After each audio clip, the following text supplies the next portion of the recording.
Olá pessoal, estamos de volta aqui com os nossos vídeos sobre Microsoft Excel para cientistas e hoje o que eu gostaria de falar para vocês é um pouquinho de como a gente, a partir de um conjunto de dados, é capaz de extrair parâmetros das nossas curvas quando essas curvas não são curvas simples como aquelas que a gente já viu. Então, imagina que você tem duas determinadas variáveis, a relação entre elas não é linear, não é quadrática, não é exponencial. Para todas essas funções, o Excel já tem curvas de tendência pré-definidas, tá? Mas quando elas fogem um pouco dessas formas padrão, a gente precisa usar uma outra estratégia para analisá-las e para tentar extrair parâmetros físicos de interesse, tá? O que eu vou fazer hoje é mostrar para vocês e apresentar para vocês a ferramenta chamada Solver do Microsoft Excel. Essa é uma ferramenta que está implementada no formato de suplemento, ela já vem nativa nas versões mais recentes, tá? Precisando apenas ser habilitada. E eu vou mostrar para vocês passo a passo o que a gente precisa fazer para poder utilizar mais essa alternativa do programa. Tá? Então vamos voltar aqui para a nossa planilha. Eu já deixei a nossa planilha aqui preparada com um dado simulado, exatamente como a gente fez nos últimos vídeos. Tá? Então fui lá, defini uma determinada amplitude, defini uma determinada frequência e gerei um conjunto de dados que segue uma distribuição cossenoidal ao longo do tempo. Tá? Então se a gente olhar aqui, eu tenho a minha amplitude, 10, a minha frequência 1/4 de Hz, aqui eu tenho a minha coluna de tempo, e aqui, se a gente olhar aqui na nossa fórmula, o que a gente vê é uma determinada amplitude a zero vezes um cosseno de 2π vezes a frequência linear vezes o tempo. Tá certo? Bastante simples. O resultado disso está mostrado aqui nessa figura. Então, o que a gente vê aqui é um cosseno passando pelos seus máximos e mínimos, com uma frequência de 1/4 de Hz. Tudo bem? Antes de começar a fazer qualquer preparação nessa planilha para que a gente possa efetivamente utilizar a ferramenta Solver, a gente precisa habilitar essa ferramenta. Tá? Como eu mencionei, ela vem como um suplemento, mas em princípio não é um suplemento ativo por padrão. Tá? Então se você clicar ali na aba de início, tá? Vier aqui embaixo em opções, ele abre essa janela aqui, que é basicamente uma janela para personalização do Microsoft Excel. Tem aqui uma série de opções. Tá? Uma delas está aqui, suplementos. E quando eu clico aqui, ele vai abrir a janela que me mostra aqui quais são os possíveis suplementos que eu posso utilizar no Excel. Tá? Se eu olhar aqui em cima, suplementos de aplicativos ativos, ele consta como nenhum suplemento ativo. Esse é o padrão do Excel. Se eu vier aqui embaixo agora, tem uma opção aqui, gerenciar, está selecionado já aqui suplementos do Excel. Se eu clicar aqui em ir, o que ele abre é essa outra janelinha, tá? Me mostrando aqui 4 dos suplementos possíveis de aplicativo para que eu habilite. Como eu vou utilizar apenas o Solver, eu vou habilitar só esse nesse momento, dá um OK, ele, depois de um tempinho, habilita. E agora, se você vier aqui na aba Dados, tá, e olhar aqui no final, a gente tem uma subaba Análise, e nessa subaba a gente tem agora o atalho para a ferramenta Solver. Essa é a ferramenta que vai tentar, dado uma curva modelo, encontrar quais são os melhores parâmetros que ajustam essa curva modelo ao nosso conjunto de dados. Tudo bem? Para começar, então, o que a gente precisa definir inicialmente é a nossa curva modelo. Né? Como eu já sei o formato desses dados, né, e via de regra você tem que conhecer aquilo que você espera do seu sistema físico, o que a gente vai fazer é criar uma curva cossenoidal utilizando parâmetros ligeiramente diferentes daqueles que foram usados na simulação, para que ele parta daquele determinado valor e tente encontrar valores mais próximos possíveis dos valores simulados. Tá? Então, para começar a nossa simulação, eu vou criar aqui um A0, que eu vou chamar de A0 underline est de estimado, tá? Que também vai ter unidades de centímetro, e vou criar de maneira semelhante um F0 underline est para nossa frequência estimada. Para amplitude, tem um valor aqui que eu vou dar agora, próximo, mas não igual ao valor simulado, então vou usar aqui 8. E para a frequência estimada, eu vou colocar aqui algo em torno de 0,3, para a gente ver como é que se comporta. Tá? E agora o próximo passo é criar a minha distribuição de amplitudes em função do tempo, dado esses meus parâmetros estimados, A0 estimado e F0 estimado. Tá? Essa vai ser a minha curva modelo com parâmetros de inicialização dados por esses dois valores. Tá? Então vamos criar aqui uma coluna A estimado, que também vai estar em centímetros, tá? E essa coluna vai ser preenchida com valores calculados, e por essa razão eu estou usando o igual aí na atribuição, tá? Que vão ser iguais à minha amplitude estimada vezes um cosseno de ômega-t, onde ômega é a minha frequência angular, tá? Que vai ser calculada a partir da frequência linear F0. No momento em que eu estabelecer qual é a equação para o primeiro ponto, eu vou querer arrastar essa informação para baixo para que ele recalcule para todos os valores de tempo. Tá? O A0, em princípio, eu não quero que ele incremente, né? Então a gente já viu isso aí nos outros vídeos. O que eu vou fazer aqui é fixá-lo utilizando os símbolos de dólar. Né? Então, em princípio, eu deveria digitar ali $B, $4. Tá? Para evitar ter que digitar isso, tem uma tecla de atalho, que é a tecla F4, que eu vou utilizar aqui. Quando eu clico na tecla F4, ele já coloca o símbolo de dólar antes da letra e antes do número respectivo da casa que eu estou referenciando.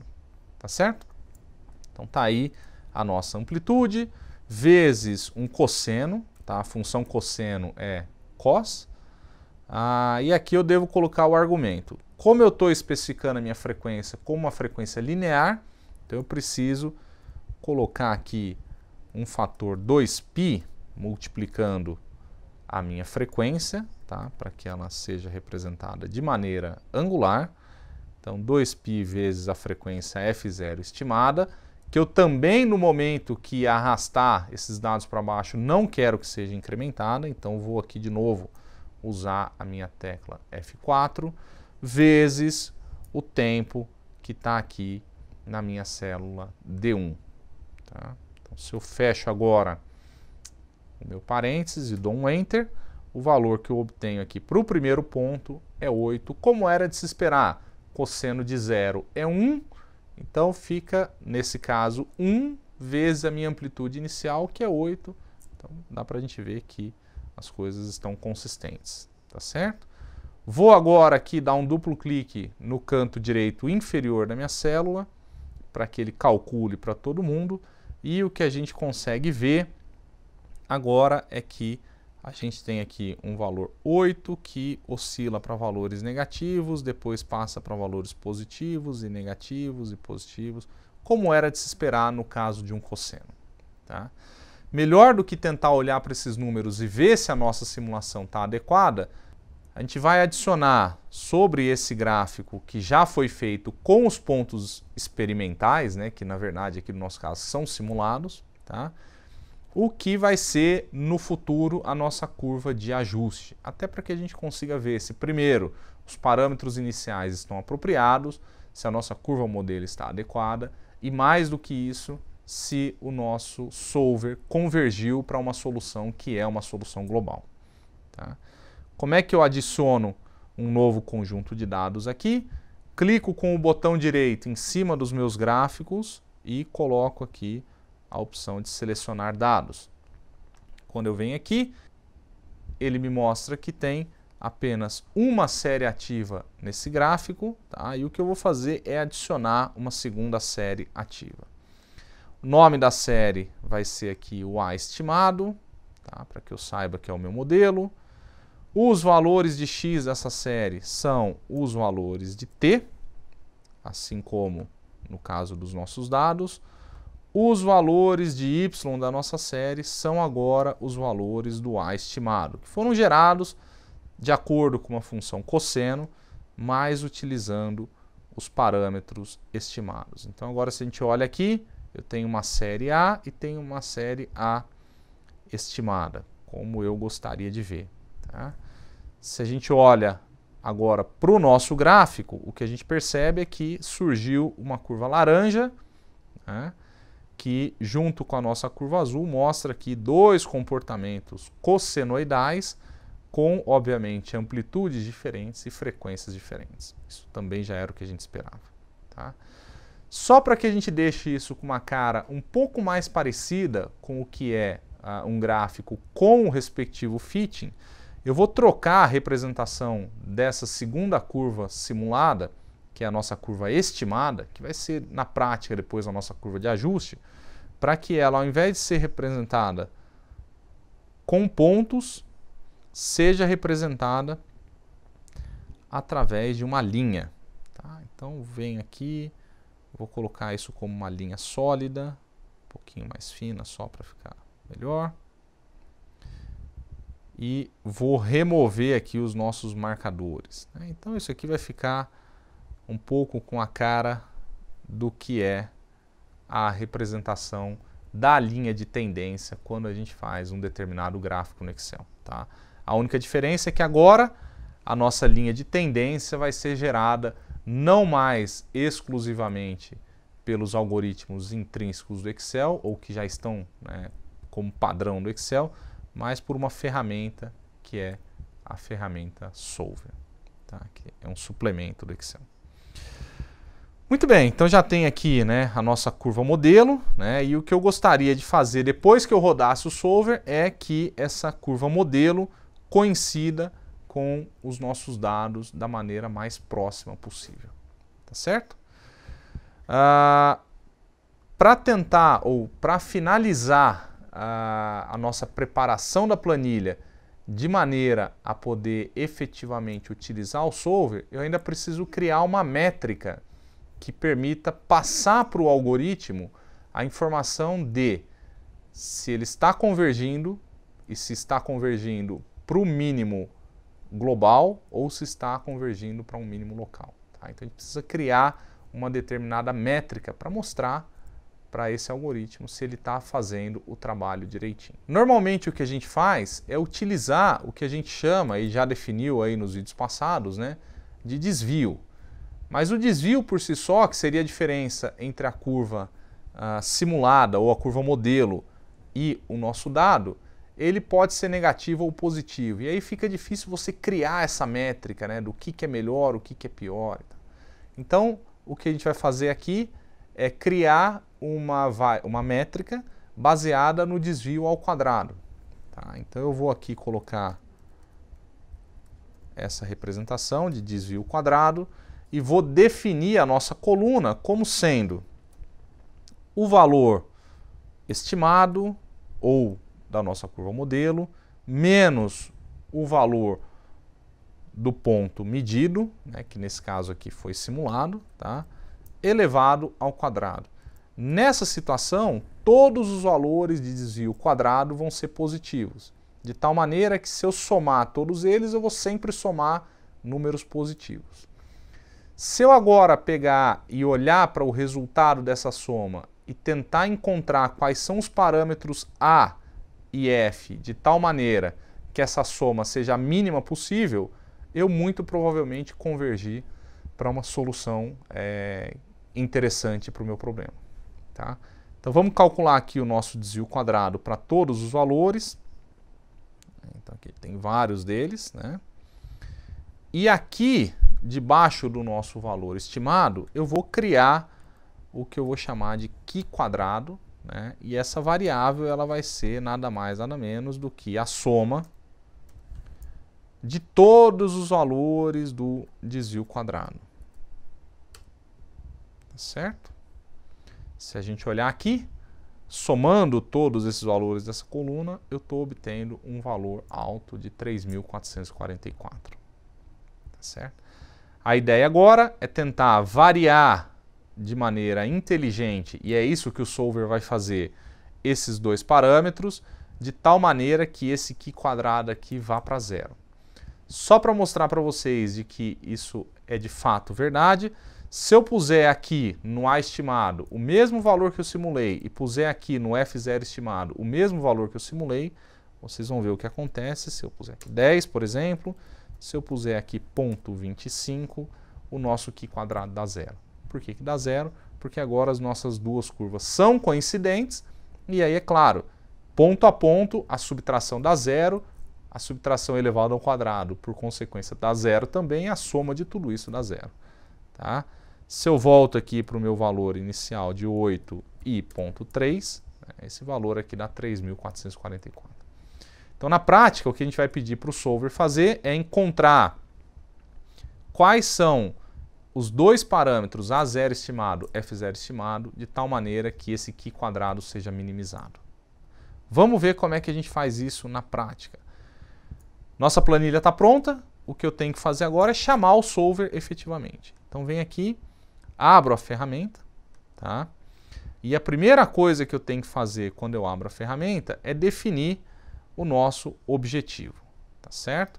Nosso objetivo é a célula que a gente espera que ele use como referência para determinar se um determinado objetivo foi atingido. Nosso objetivo aqui vai ser o Qi quadrado, vai ser justamente encontrar o menor valor para o que a gente está chamando aqui de Qi quadrado. Tá? Então é o $B, $6. Muito bem. O que eu espero que ele faça com esse Qi quadrado? Eu espero que ele minimize. Então aqui no para eu coloco o mínimo. Né? Obviamente eu não vou utilizar aqui uma opção que vocês poderiam imaginar ser razoável, né? De utilizar já um valor fixo de 0, porque obviamente nesse caso aqui a gente pode convergir para um Qi quadrado 0, porque é um dado simulado. Mas se eu tenho ruído no meu dado, e eu já mostrei isso para vocês em outros vídeos, ele dificilmente vai convergir para um Qi quadrado igual a 0. Tá? Até porque normalmente no nosso modelo ele é gerado sem ruído. Tá? Então vou simplesmente dizer que para mim mínimo basta. E para encontrar esse mínimo, quais são as células que ele deve variar? As células que ele deve variar são os valores A0 estimado e F0 estimado. Essas são as células que ele vai mudar. Mudando essas células, eles mudam todos os valores estipulados aqui no A estimado. E aí, mudando esses valores, por consequência, muda o desvio quadrado, que por consequência muda o Qi quadrado. Ele vai tentar mudar isso e buscar minimizar o valor do Qi quadrado representado aqui na célula B6. Aqui embaixo tem os métodos de solução que o solver pode utilizar. No nosso caso, a gente vai usar esse GRG não linear, que é para problemas suaves e não lineares, que é o nosso caso. Tá? Existem outros modelos para outras aplicações.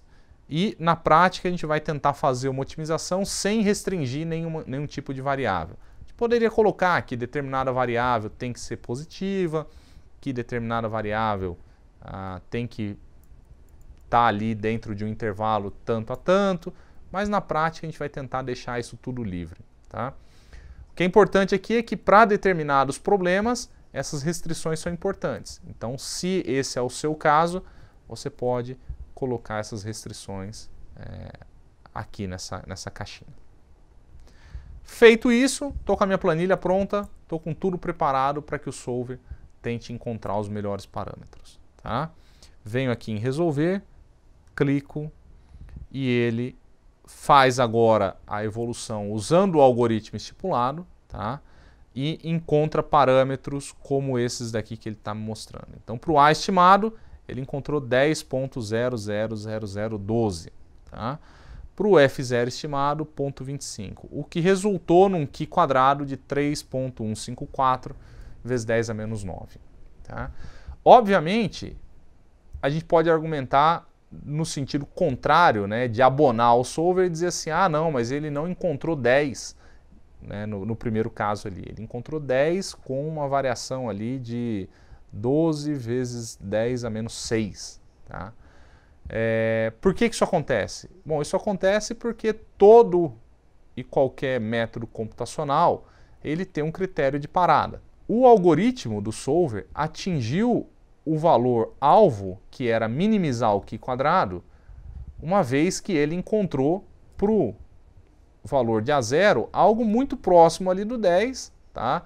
Não exatamente o 10, mas para aquele valor ele já estava próximo o suficiente dado o seu critério de parada.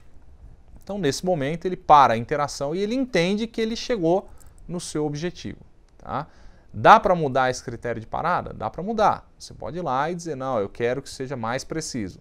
O grande problema é que quando você tem ruído, critérios de parada muito restritivos podem significar uma não convergência do método. Tá? Então, nós vamos deixar aqui do jeito que está, a gente consegue conviver bem com isso, principalmente porque se a gente olha para a representação gráfica desse resultado, a gente percebe que a nossa curva estimada, que está aqui em laranja, ela segue muitíssimo bem a nossa curva real, né, de dados reais. Tá? Então, nesse caso aqui, eu vejo que o meu fitting convergiu para um valor esperado.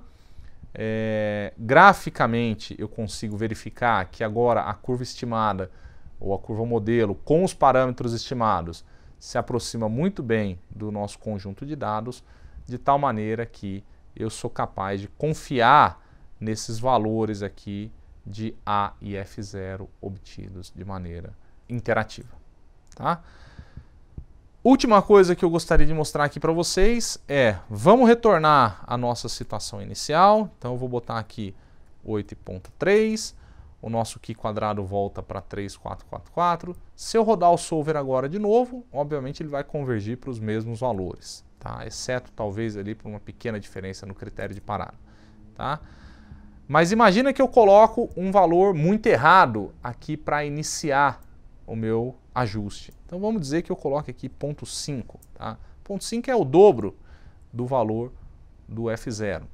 Olha que interessante, eu mudei aqui para 0.5, mantive aqui em 8, o valor do meu Qi quadrado se mantém o mesmo. Então não dá para a gente, como ser humano, utilizar o Qi quadrado como uma métrica muito confiável para saber se o meu valor inicial está bom ou não está bom, né? Fica difícil avaliar. Tá? Mas se eu olho para a nossa representação gráfica aqui, eu já consigo perceber que tem uma coisa muito estranha, porque os nossos pontos seguem um determinado comportamento, tá? O nosso modelo aqui está seguindo um comportamento quase oposto em determinadas partes da curva. Né? Pela avaliação gráfica, eu já viria aqui e tentaria ajustar esse cara melhor. Mas vamos dizer que, não, eu não tenho tanta experiência ainda no assunto, vou tentar com esse valor mesmo. Tá? Vamos ver o que vai acontecer. Se eu agora venho aqui no solver, meu objetivo é o mesmo, célula B6, minimizar, alterando B4 e B5, utilizando o mesmo algoritmo de solução. Tá? Se eu vier aqui em resolver, ele vai encontrar uma solução. Tá? Então ele está me devolvendo aqui um valor de A0 e um valor de F0. Está me dando um Qi quadrado aqui que claramente não é nem próximo daquele que a gente obteve quando inicializou o processo com números adequados. Tá? E principalmente, se eu olho agora para o resultado gráfico, eu claramente percebo que não existe uma consistência entre a minha curva estimada e a minha curva real. O que aconteceu aqui? Bom, a gente partiu de um ponto não muito conveniente para o ajuste e o que o solver fez foi usar suas estratégias para tentar encontrar o A0 e o F0. Dando passos, né, para um lado ou para outro, testando valores maiores ou menores, né, usando a lógica do método, ele foi tentando minimizar o Qi quadrado. E em algum momento ele convergiu para o valor mínimo que ele conseguiu encontrar. Que valor mínimo foi esse? 2072. Tá? Esse daqui é o valor mínimo absoluto do meu sistema, ou o mínimo global do meu sistema? Não, é claro que não. Tá? A gente já viu no outro exemplo, ele converge para algo em torno de 10 a menos 9. Tá? Aqui o que aconteceu foi, dentro do critério de parada, ele não encontrou esse valor mínimo global e parou num valor que a gente costuma chamar de mínimo local. Esse mínimo local, apesar de ser um mínimo, não me dá a solução completa para o meu ajuste. Por que eu acho importante a gente sempre olhar graficamente para o resultado do ajuste com os parâmetros estimados e comparar isso com os dados reais, para você evitar olhar pura e simplesmente para o resultado de um fitting e acreditar que aqueles valores realmente representam o seu sistema. Tá? Então eu poderia cair inocentemente aqui na ideia de que 1.15 é a minha amplitude e 0.47 é a minha frequência, quando na verdade a gente vê que não é. Tá? Essa frequência e essa amplitude não representam de maneira nenhuma o meu conjunto de dados. Tá certo? Esse é um cuidado que a gente tem que ter toda vez que a gente usa ajustes, né? Sejam lineares, sejam não lineares, olhar para o resultado do ajuste é importante. E a maneira de fazer isso no Excel, quando as curvas não são triviais e não estão implementadas já de maneira nativa como uma linha de tendência da ferramenta, é utilizar o solver. Para isso, pequenas etapas são necessárias para o ajuste da planilha, mas uma vez feitas, você é capaz de obter bons resultados, desde que o seu método de ajuste seja bem inicializado. Tá certo? Só para finalizar, se eu voltar aqui para 8 e voltar aqui para ponto 3, que eram os nossos valores originais, peço para ele resolver e ele novamente converge, mostrando aqui uma alta consistência entre curva ajustada e curva simulada. Bom, gente, por hoje é isso. Obrigado e até a próxima.